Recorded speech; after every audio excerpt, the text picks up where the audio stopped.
Welcome everyone. ఈరోజు మనం తెలుసుకోబోయే రెసిపీ మటన్ కర్రీ. ముందుగా శుభ్రం చేసి పెట్టుకున్న కేజీ మటన్ని కుక్కర్లో వేసుకొని అందులో ఒక గ్లాస్ నీళ్లు వేసుకొని మటన్ ముదురుతనాన్ని బట్టి 6 నుంచి 8 విజిల్స్ వరకు రానివ్వాలి. ముందుగా గ్రేవీ కోసం ఒక మిక్సీ జార్లో కొద్దిగా అనాస పువ్వు, 3 ఇలాచీలు, 5 లవంగాలు, కొద్దిగా దాల్చిన చెక్క, ఒక పెద్ద వెల్లుల్లి, ఒక అంగుళం అల్లం ముక్క, ఒక పెద్ద సైజు ఉల్లిపాయ ముక్కలు, వీటన్నిటిని మెత్తగా మిక్సీ పట్టుకొని పక్కన పెట్టుకోవాలి. ఇప్పుడు స్టవ్ మీద కడాయి పెట్టుకొని సరిపడా ఆయిల్ వేసుకోవాలి.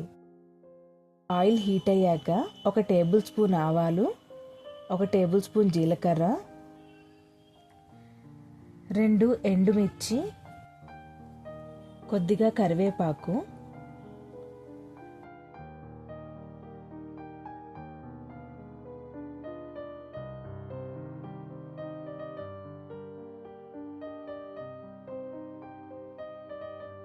మూడు పెద్ద సైజ్ కట్ చేసుకున్న ఉల్లిపాయ ముక్కలు వేసుకొని ఉల్లిపాయ ముక్కలు లైట్ బ్రౌన్ కలర్ వచ్చేంత వరకు ఫ్రై చేసుకోవాలి.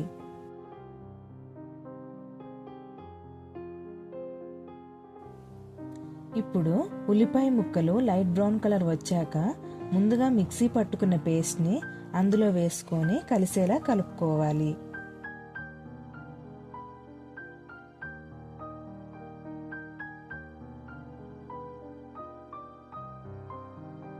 ఆ పేస్ట్లోకి కొద్దిగా పసుపు, టేస్ట్కి సరిపడా కారం, కొద్దిగా ధనియాల పౌడర్, అలాగే ఉప్పు తగినంత వేసుకొని ఒకసారి కలుపుకోండి.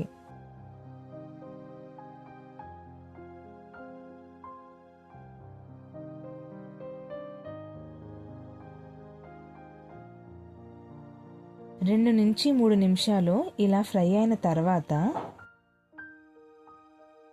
ముందుగా కుక్కర్లో ఉడికించుకున్న మటన్ పీసెస్ని అందులో వేసుకోవాలి.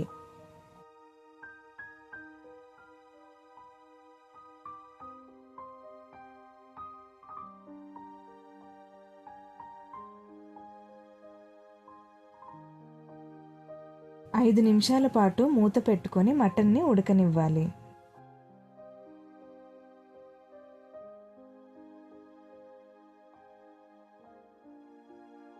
ఇప్పుడు గ్రేవీ కోసం ఒక గ్లాస్ వాటర్ని వేసుకొని ఒకసారి కలుపుకొని సిమ్లో ఒక 10 నిమిషాల పాటు మటన్ని ఉడకనివ్వాలి.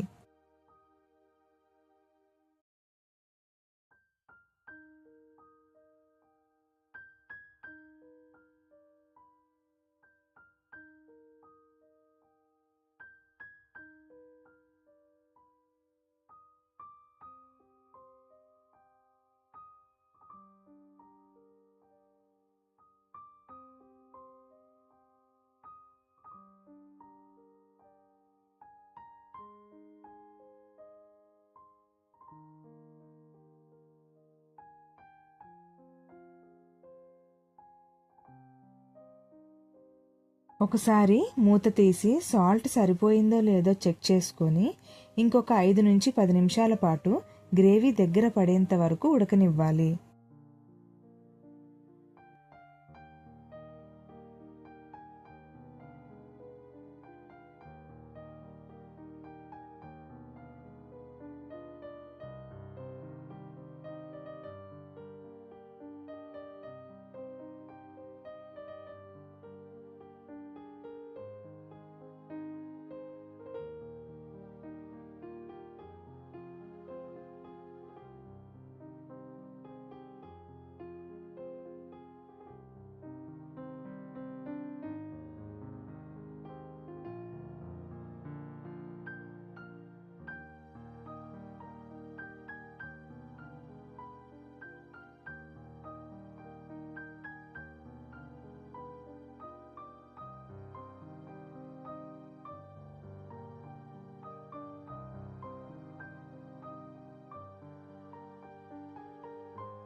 మరొకసారి కర్రీని బాగా కలుపుకొని గ్రేవీ దగ్గర పడ్డాక కొత్తిమీర వేసుకొని స్టవ్ కట్టేసుకోవడమే.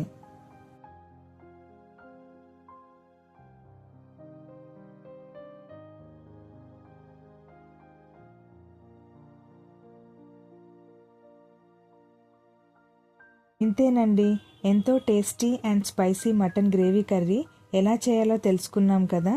మళ్ళీ ఒక మంచి రెసిపీతో మళ్ళీ కలుద్దాం.